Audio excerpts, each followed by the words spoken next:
My dear friends, in the gospel we just now heard, we see Jesus gives two imageries of touching a cloth to the old and putting a new wine in the old wine skins.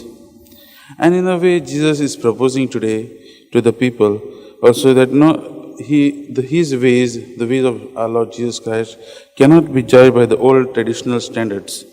And Jesus has brought about a radical shift in his way of going about.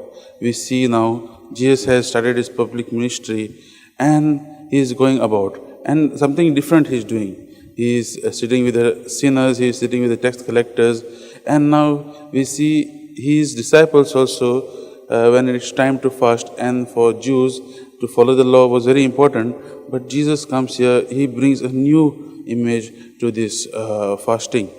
And when the others see, the disciples of the Pharisees and the disciples of John the Baptist see that Jesus' disciples are not fasting, they question Jesus, why do your disciples not fast? And Jesus gives them a different kind of explanation, meaning what? When the bridegroom is with the guest, do you all need the guest to fast?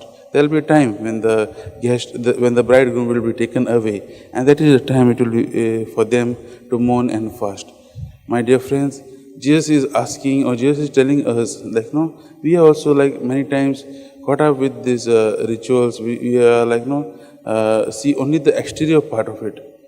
Fasting is very common in all the religions, but fasting is a thing which should make us come more and more closer to God, because we abstain ourselves from all this physical and bodily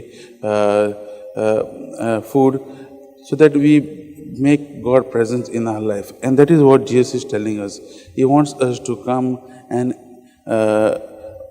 experience Him more and more, rather than just fasting from the external ways.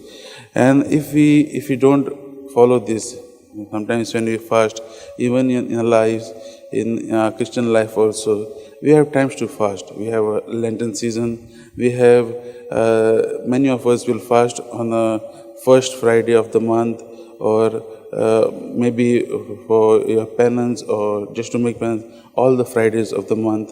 We fast. But sometimes we should think back and see, what is it? Why are we fasting?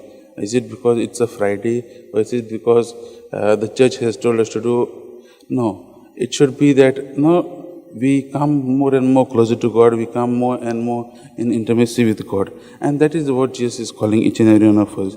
He invites us to grow in intimacy with Him, just like He made His disciples also grow. Today, as we are reflecting on this reading today, let us ask for this grace of knowing Jesus more and more. We need to spend time with Him more and more. We need to find or make time to experience His love in our lives.